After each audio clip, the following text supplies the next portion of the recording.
Entonces,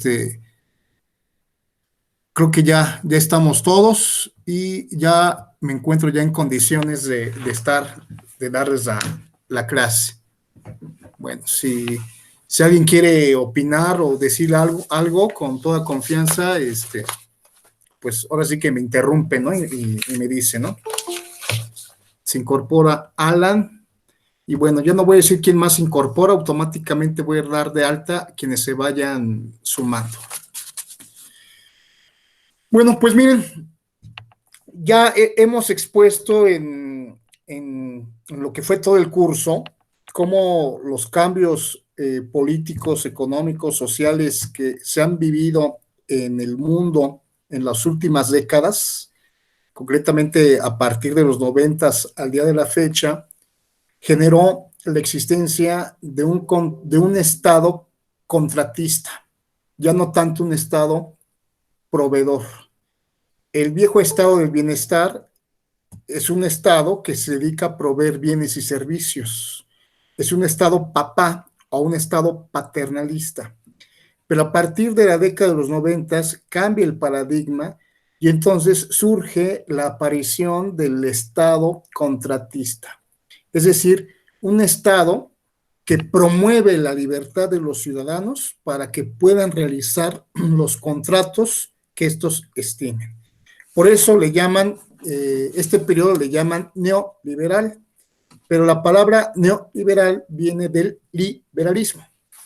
Entonces, el liberalismo, que inicia a partir del siglo XIX, cuando surge el liberalismo, es cuando se van dando todas estas transformaciones, en el ámbito económico, social, y bueno, la libertad contractual se manifiesta en que muchas personas, sobre todo las que tienen los recursos económicos, pueden adquirir bienes, pero también pueden adquirir servicios.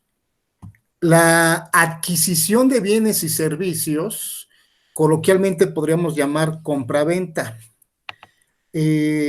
Cuando compran mercancía o compran bienes, bueno, pues obviamente están comprando, pero no podemos decir lo mismo cuando compramos servicios. Es decir, en la época romana podíamos comprar la fuerza de trabajo de una persona y ese acto jurídico se denominaba esclavitud. Ya en la medida en que fue bajando la esclavitud, porque entraron varias leyes humanizando la esclavitud, fue surgiendo otro contrato en Roma, que fue el contrato de prestación de servicios, pero le llamaban contrato de arrendamiento de personas.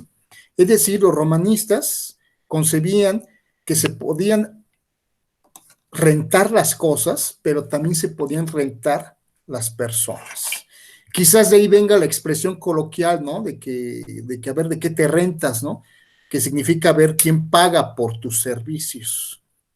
El contrato de arrendamiento de servicios fue un contrato que se fue dando durante, les dije, de la época del fin del Imperio Romano, después en la época del medievo, hasta que llegamos finalmente a la era siglo XIX, siglo XX, cuando ya comienza a hablarse ya de la necesidad de implementar una legislación obrera. Y es ahí cuando surge lo que ustedes ya conocen como derecho del trabajo. El derecho del trabajo, por lo tanto, parte de una relación jurídica totalmente diferente a la relación jurídica civil. Una relación jurídica civil, como es el contrato de prestación de servicios, implica la igualdad de las personas. Es decir, las personas se encuentran en una esfera de igualdad. Por lo tanto, es una relación horizontal. Por un lado se encuentra el cliente y por el otro lado se encuentra el profesor o el profesionista.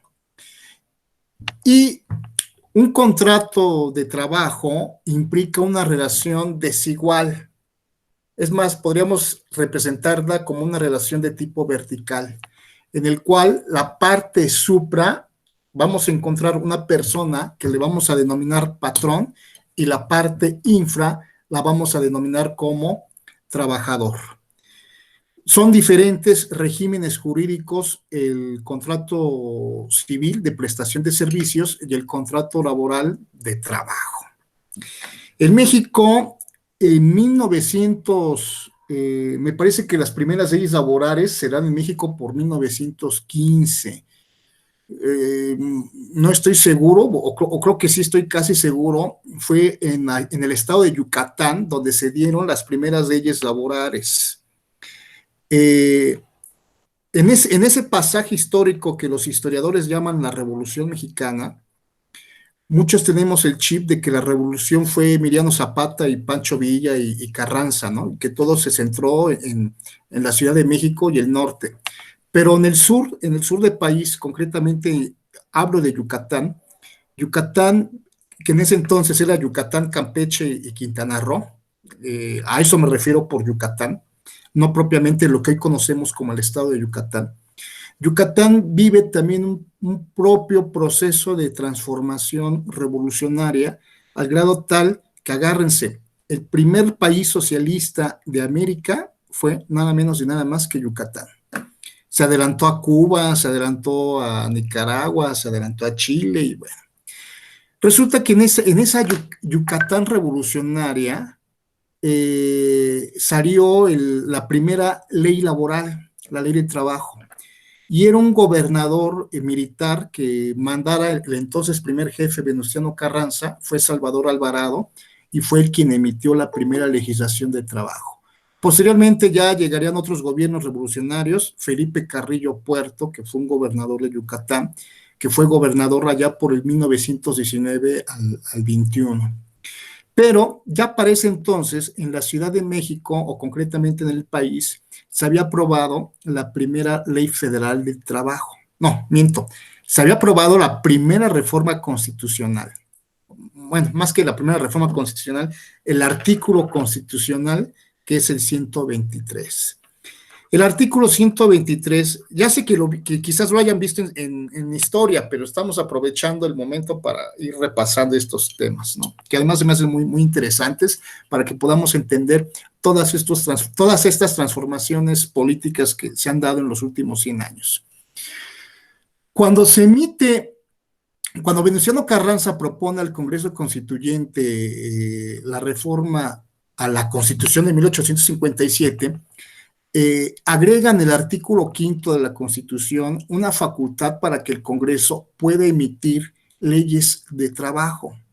De ahí que hubo varios diputados, José Natividad Macías fue uno de ellos, Pastor Craux fue otro, fueron varios diputados que dijeron, no, ¿sabes qué? Yo creo que más que una ley facultar al Congreso de la Unión poder emitir una ley laboral, lo que se requiere es hacer un artículo expresamente donde se regulen los derechos de los trabajadores. Y entonces fue así como nació la iniciativa de lo que hoy conocemos como el artículo 123 constitucional. Víctor Manuel dice que el movimiento a favor de una legislación de trabajo fue por los hombres que militaban al lado de Venustiano Carranza. Así es, así es. Hago un pequeño paréntesis. La política maniqueísta que hemos vivido en los últimos años se pinta siempre a Carranza como un hombre de la derecha, ¿no? Y se dice Zapata y Villa eran de la izquierda y Carranza y Obregón eran de la derecha. Pero resulta que Carranza era más nacionalista que el propio Zapata y Villa. Y es más, Lázaro Cárdenas, que es el emblema de la izquierda, pues es más carrancista que nada. Entonces, pues ahora sí que ese es un buen dato, ¿eh? Salvador Alvarado, que fue el gobernador de Yucatán, que implementó la ley laboral allá en Yucatán, era un carrancista. Entonces, para que vean que la historia no es como la pintan los farores, ¿no? Que de repente llegan ahí a decir cosas que no son ciertas. Bueno, resulta que entonces el Congreso Constituyente tenía dos posturas. Una postura la tenía el diputado Félix Paravicini, o Paravicini, no sé cómo se pronuncia. Este diputado después sería el fundador y dueño de un periódico que al día de la fecha circula, que es el Universal. Félix Paravicini decía que no había que meter los derechos de los trabajadores en el artículo 123, que era una aberración. Pero resulta que los diputados constituyentes, también en contra inclusive hasta de la iniciativa de Carranza, dijeron no, vamos a meter el artículo 123 para que se reconozcan los derechos de los trabajadores. Y fue así como finalmente la Constitución de 1917 estableció el derecho al trabajo. ¿Cuándo creen que fue la primera ley del trabajo?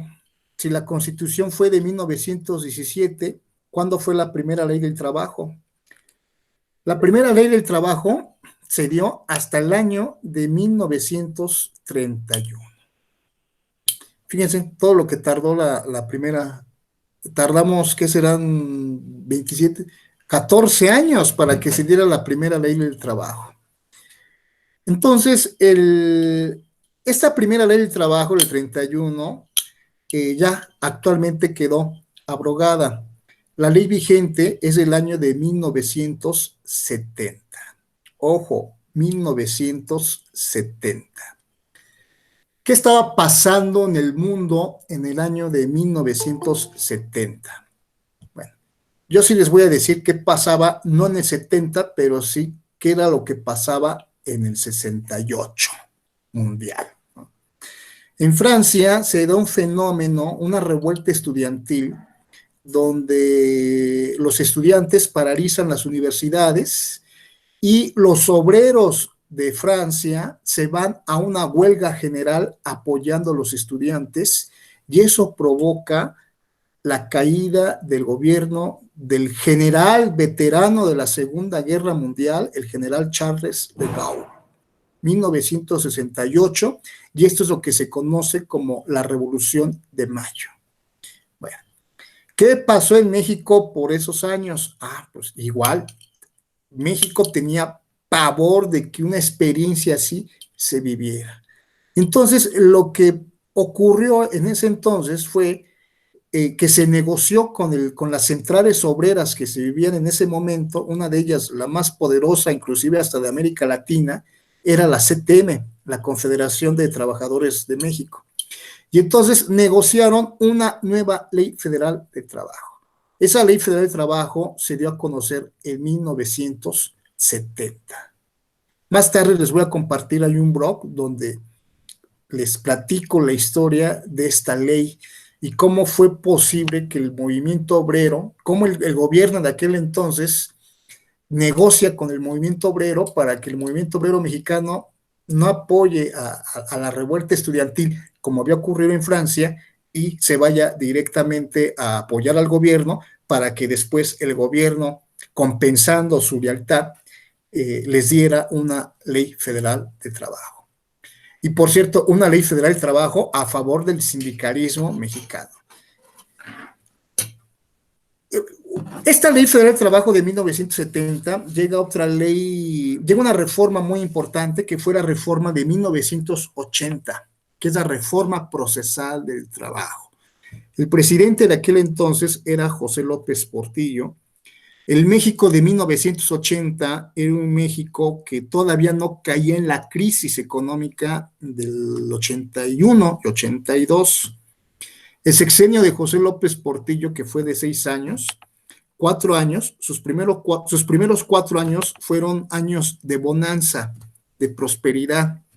Decía López Portillo que había que administrar la abundancia y por lo tanto López Portillo en un discurso nacionalista, revolucionario, se la pasaba apoyando a Nicaragua y echando a pestes a Jimmy Carter. Y bueno, era un hombre medio especial, José López Portillo, ¿no? Resulta que López Portillo promueve una iniciativa de derecho procesal del trabajo, 1980. Llegamos al año 2012. Felipe Calderón, quien fue presidente de México del 6 al 12, estrena una nueva figura constitucional que se llama iniciativa preferente. En el derecho constitucional, los diputados y el presidente pueden promover iniciativas, pero la iniciativa preferente tiene la ventaja de que son iniciativas express que se tienen que resolver en un término perentorio y no hay posibilidad de que los diputados o los senadores den carpetazo o archivo o manden las iniciativas a la congeladora. Así que la iniciativa de Felipe Calderón fue una iniciativa en la cual se reforma la Ley Federal del Trabajo y se tocan temas sustantivos, pero también temas adjetivos. Dentro de los temas sustantivos que nos atañe, es el reconocimiento de la subcontratación laboral, que muchos le llaman outsourcing, y que ha sido una de las figuras jurídicas que más crítica ha generado. La han considerado una medida antirrevolucionaria, antipopular, ultracapitalista, etcétera, etcétera. Independientemente del juicio de valor que podamos tener sobre el outsourcing es una figura jurídica que, como ya lo expliqué, el mundo global de redes, pues ahora ya cambió el esquema del viejo trabajador, ya no sabe para qué patrón trabaja. Entonces, el outsourcing era una necesidad que se tenía que dar y que obviamente se tiene que vigilar, se tiene que regular, ¿no? Porque tan indebido es el outsourcing ilegal como el patrón que sin outsourcing también no cumple leyes, ¿verdad? Aquí lo importante es que bajo el esquema jurídico que sea, se respeten los derechos laborales. Esa reforma laboral de 2012, vamos a encontrar la última reforma laboral. La última reforma laboral se aprueba el 1 de mayo, se publica en el Diario Oficial de la Federación el 1 de mayo del 2019. Y esta es otra reforma también muy importante porque implica una reforma procesal, una reforma sindical, y lo que tanto habían cuestionado del outsourcing, ni lo tocaron. Nada más para que vean cómo es el lucro político, ¿no? Bueno.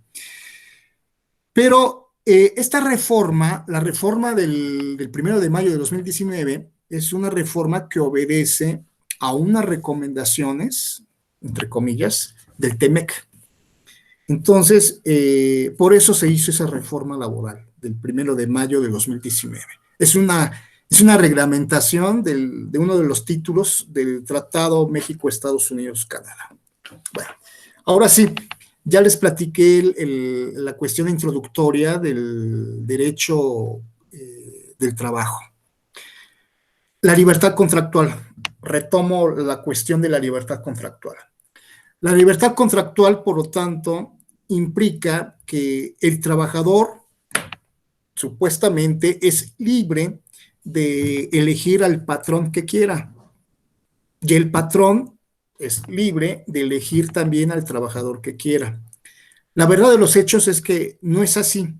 No es una relación jurídica civil que es de iguales. La relación jurídica laboral implica que el trabajador por necesidad su marco, su oferta de patrones se ve muy reducida, a diferencia de un patrón que tiene una oferta inmensa de trabajadores, donde el patrón se puede dar el lujo de escoger a qué trabajador contrata y a quién no, cosa que no ocurre con el trabajador. Ya desde ahí estamos en una situación de desventaja. Pero aquí viene la otra cuestión, que es el tema que vamos a ir abordando en esta clase. Es el fraude a la ley. Fraude a la ley consiste en que una figura jurídica le vamos a dar otra denominación, para lo cual el genio perverso jurídico nos va a decir, ¿sabes qué? No digas que es trabajador, no digas que es patrón, no digas que es salario, cámbiale los nombres. Y entonces surge o retoman una figura jurídica tradicional del derecho civil, que es el contrato de prestación de servicios profesionales. Y entonces aquí es muy importante distinguir porque hay contratos de trabajo supuestamente que son contratos de prestación de servicios, pero no lo son. O sea, no son de prestación de servicios, realmente son contratos de trabajo.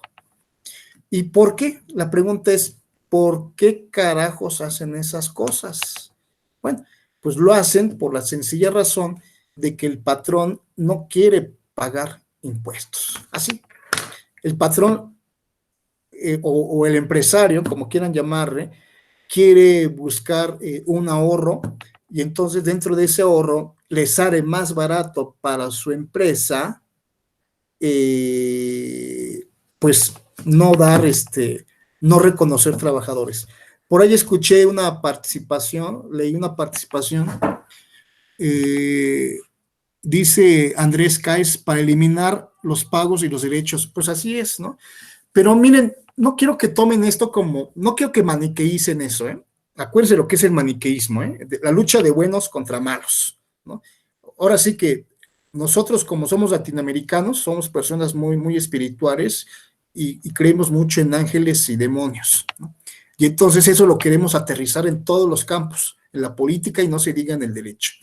Y en el derecho existe esa tendencia de maniqueizar el derecho laboral, donde vemos al patrón malo y al trabajador bueno, ¿no? El patrón perverso y el trabajador víctima. Y no, las cosas son más complejas. Esa es una interpretación muy sencilla, ¿no? La verdad de las cosas es que hay patrones muy buenos y también hay trabajadores pésimos, aberrantes, ¿no? Y eso no implica un juicio de valor en defensa de los patrones, simplemente implica el que seamos abiertos y veamos las cosas objetivamente. Es más, nos quitemos de esos prejuicios ideológicos. La razón, la razón de todo es que el Estado, tenemos un Estado muy intervencionista. Es un Estado que, como dije en clases pasadas, la libertad contractual, digamos que el Estado interviene en esa libertad contractual. Y cuando hablamos de derecho de trabajo, hay quienes justifican que el Estado se meta. ¿Y cómo no se va a meter? Pienso yo, artículo 123 de la Constitución. El 123 constitucional emerge de un proceso revolucionario que hay en el país, pero también a nivel mundial. A nivel mundial, las leyes laborales entraron por todo el mundo. Entraron por Alemania, entraron por Estados Unidos, entraron por Inglaterra, por todos los países. Entonces, en esa óptica, el Estado tiene que intervenir en la libertad contractual de patrones y trabajadores, por lo que yo les decía, porque la relación jurídica es totalmente desequilibrada. La libertad que tiene un trabajador de escoger un patrón no es la misma que tiene un patrón de escoger a sus trabajadores. Ya desde ahí estamos hablando ya de un desequilibrio. Y por eso el Estado lo que hace es meterse. ¿Para qué? Para igualar, tratar de igualar. Pero ahí les va, porque también muchos patrones dicen, pues caray, no me conviene. Porque el trabajador, imagínense la cantidad de impuestos que inventa el Estado mexicano. Inventa el impuesto sobre la renta. Es decir, el impuesto sobre la renta es lo que te entra a ti como trabajador, pero también lo que te entra a ti como patrón. Primer impuesto. Segundo impuesto. Es un impuesto local. Impuesto sobre la nómina. Es decir, tu patrón tienes que tener una nómina donde tengas todos sus trabajadores. Segundo impuesto. Y vienen ya los impuestos de cajón. El impuesto, o mejor dicho, las aportaciones de seguridad social al IMSS y las aportaciones de seguridad social al Infonavit. Entonces, estamos hablando básicamente de 4 impuestos que el patrón tiene que pagar al Estado. Y entonces, por eso, para que las empresas ahorren costos, acuérdense que una empresa lo que busca que es lucrar. Si una empresa puede ganar 1 millón, pero puede ganar 1,100,000, pues va a buscar ganar 1,100,000. Y si puede ganar 1.500.000 por encima de 1.100.000, pues va a ganar 1.500.000. Una empresa siempre busca crecer más y más y más, porque esa es su naturaleza. Una empresa no va a decir, no, pues ahora quiero ganar poquito. No, menso, ¿verdad? Si un empresario piensa en eso, el empresario piensa en ganar más y más.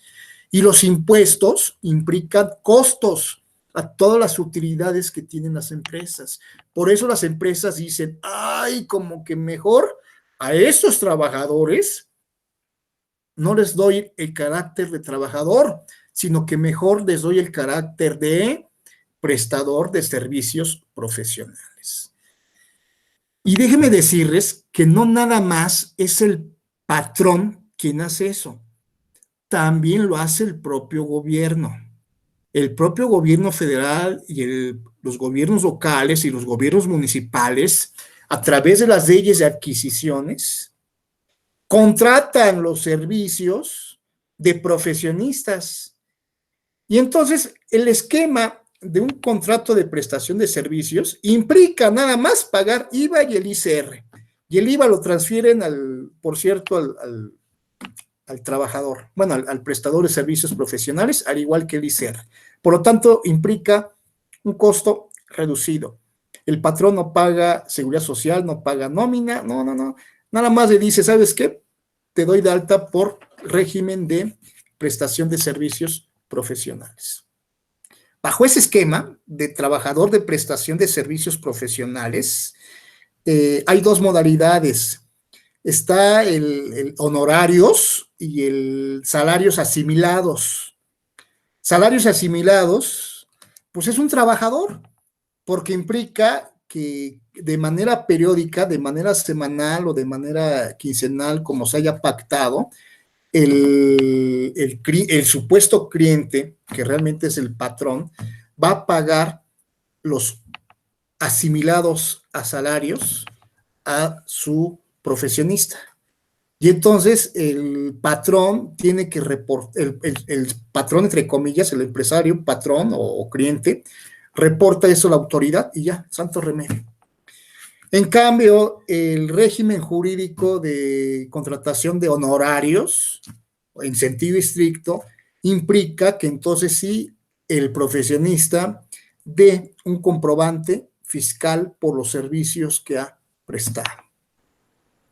Que agárrense, ustedes están estudiando derecho y si ustedes llegan a ejercer como abogados, en teoría se van de abogados libres, ¿no? Por la libre. Pues en teoría tienen que dar sus comprobantes fiscales para que entonces comprueben que ustedes están pagando sus impuestos. Esa es la razón de un Estado intervencionista, ¿no? Quizás si el Estado bajara las aportaciones de seguridad social y el Infonavit y aumentara los otros impuestos, quizás a los patrones les sería más atractivo contratar a trabajadores y no propiamente a profesionistas. Escuché una voz. ¿Alguna duda? Sí, sí se escucha, es que no sé. Sí, ese régimen de salarios es lo que se conoce como la iguala o No, es distinto, son conceptos distintos, no. Bueno, puede porque emplear. la iguala es por cierto tiempo, es cierto tiempo determinado, es pues una cantidad por la prestación del servicio por un tiempo determinado. Bueno, la iguala sí es de un profesionista en servicios. Sí, sí lo es. Nada más que hay que ver bajo qué régimen jurídico fiscal. Si es asimilados a salarios o es honorarios así. En el ámbito profesionista se le llama iguala cuando ustedes perciben una entrada de dinero periódica, que no le llaman salario, pero que consiste en que ustedes reciben esa iguala para que ustedes hagan ciertas actividades. Sucede, por ejemplo, en el caso de los abogados. Yo le doy a mi abogado una iguala de 50,000 pesos al mes.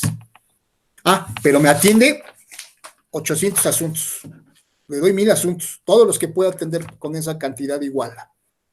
Entonces, muchos abogados, muchos despachos de abogados viven de la iguala. A ver, hay abogados que tienen igualitas chiquitas, 1,500, hasta de 1,000 pesos llegan a ver igualas, bien, abogados bien devaluados, ¿no?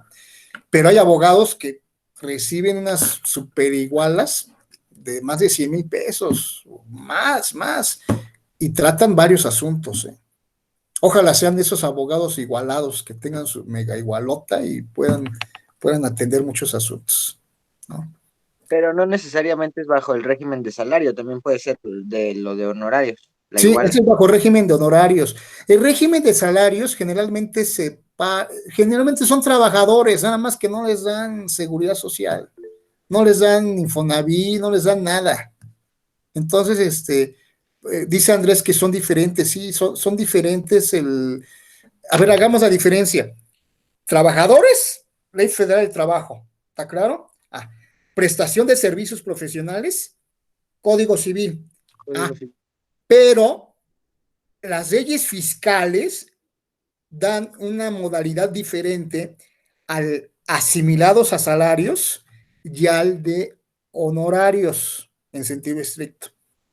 Entonces, ustedes tienen que diferenciar. La diferencia es que el de honorarios entrega su recibo, entrega su factura. No, asimilados a salarios, no entrega factura. O sea, va y cobra su dinerito y ya.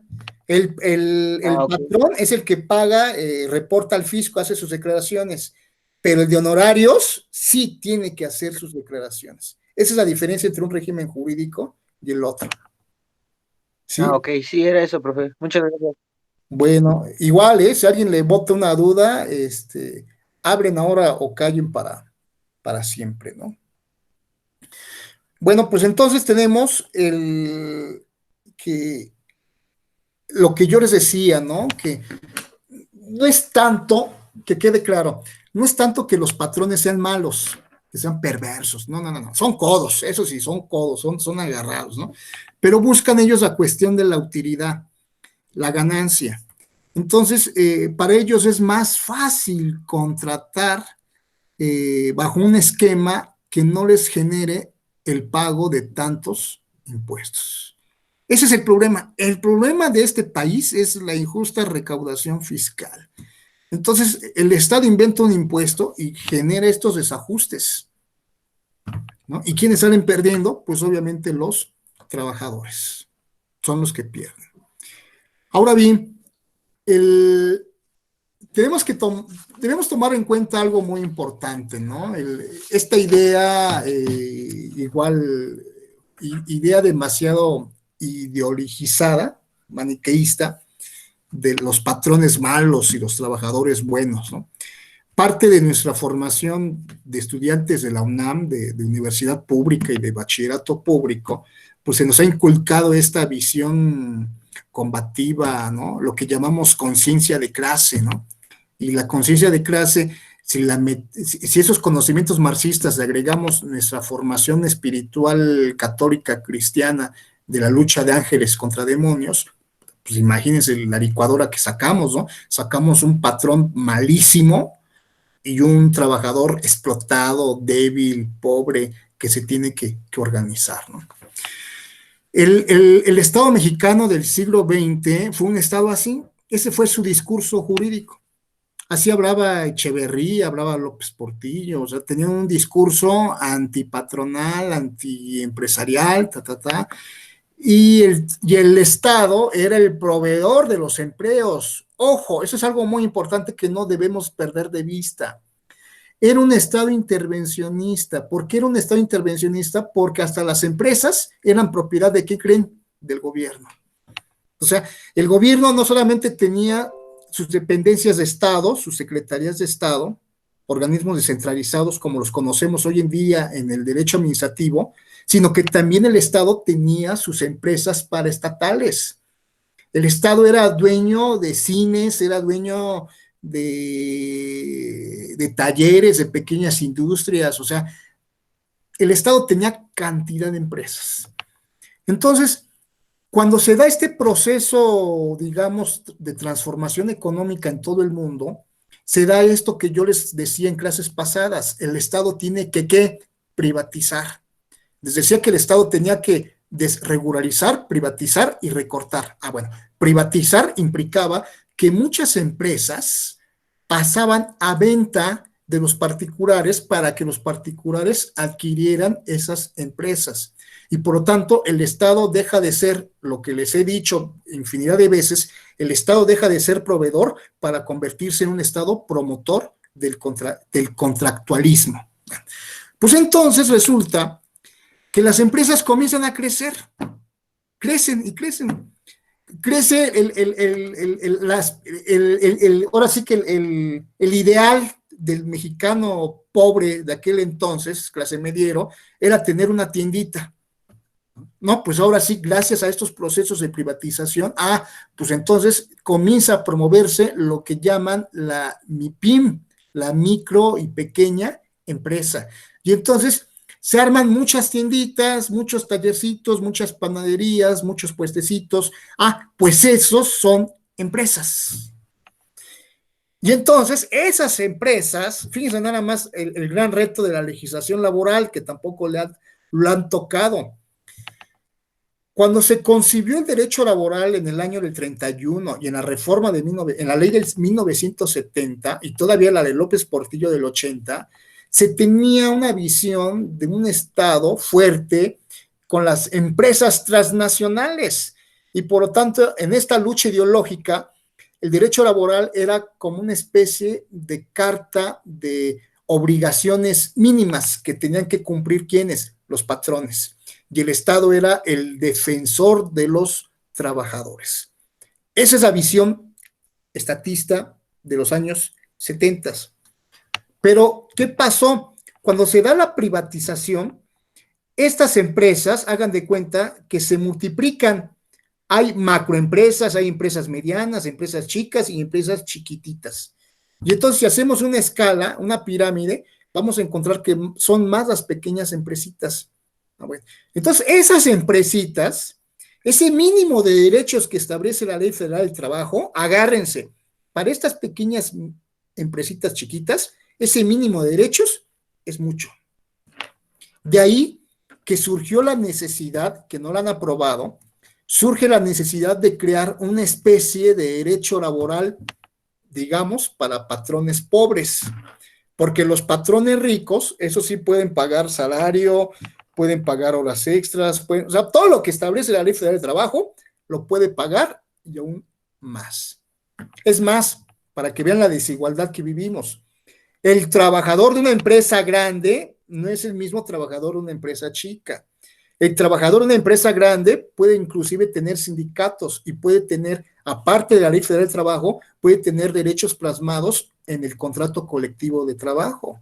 Pero un trabajador de una pequeña panadería, de un taller mecánico, de una papelería, de una pequeña PYME, ¿qué derechos puede tener? Si es más, si pensamos todavía en la lógica fiscal de formales e informales, muchas micropymes son informales. Ahora sí que el patrón no reporta a sus trabajadores. ¿Por qué? ¿Porque el patrón es malo? No, porque el patrón quiere buscar ahorros. Llega al extremo de decirle al trabajador, oye, te pago seguridad social, me va a salir como 1,000 pesos el mes pagarte seguro social. Y te pago, no sé, te pago 1,000 pesos y 1,000 al seguro social, ¿cuánto quieres que te dé seguro? No, jefe, mejor deme esos 1,000. Pues entonces te doy 2,000. Ese es el problema que tenemos. Ese es el problema que hay en el país. Nadie le gusta pagar impuestos, pero tampoco a nadie le gusta pagar mucho dinero en impuestos. A veces la política de recaudación fiscal lo que genera es que esta riqueza que creen, no dejamos que crezca. Ese es el problema.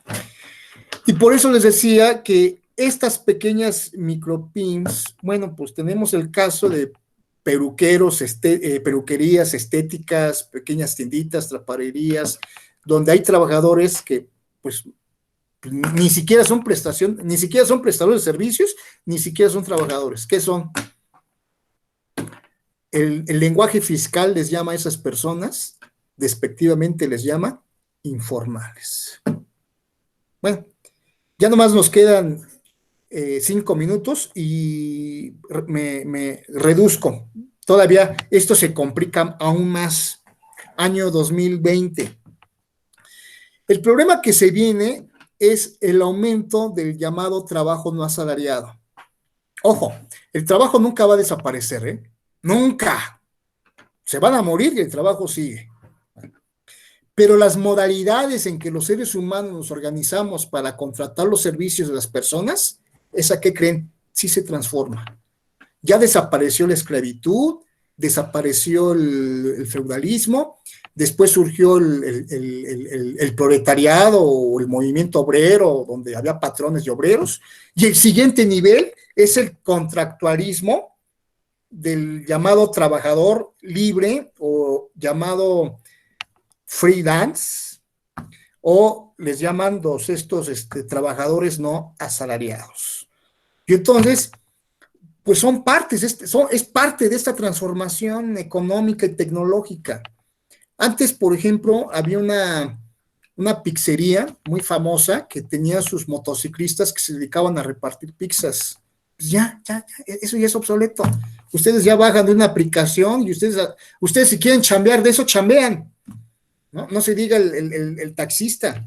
Las empresas estas que hay, que han aparecido en los últimos 10 años o menos, pues son reflejo del aumento del trabajo no asalariado. Y entonces, pues esas son las cosas que vamos a reflexionar y vamos a exponer en las siguientes clases, cuando ya entremos ya un poquito más en tema respecto al contrato de trabajo y al contrato de prestación de servicios. Doy por terminada la clase. ¿Alguna duda, muchachos? ¿Algún comentario de cierre? No, maestro, ninguno. Gracias. Bueno, pues si ya no queda nada más que decir, en este momento damos por terminada la clase. Mañana es 1 de mayo, por cierto, hablando del día del trabajo, ¿no? Y como yo soy muy respetuoso de su tiempo, no vamos a dar clase el día de mañana. Pero por WhatsApp yo les aviso para seguir con este tema del derecho laboral y las nuevas modalidades de contratación. Y ojo, ahí está relacionado el outsourcing. También queda pendiente un tema de lavado de dinero que no expuse y de la extinción de dominio. Entonces, en su momento les voy a avisar para que nos conectemos con el otro grupo y pueda exponer esa clase. Esténse pendientes en el WhatsApp. Ahora sí, concluyo. Nos vemos, muchachos. Hasta luego. Hasta luego, profesor. Hasta luego, profe. Hasta luego. Hasta luego, profesor. Hasta luego, maestro. Que tengan bonita tarde, noche. Hasta luego. Ándale, igualmente, muchachos. Que descansen. Buenas tardes, profesor. Órale, vale.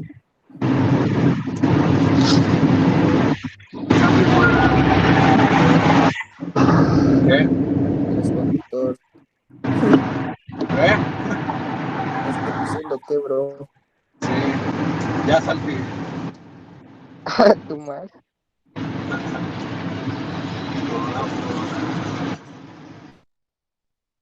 Sí.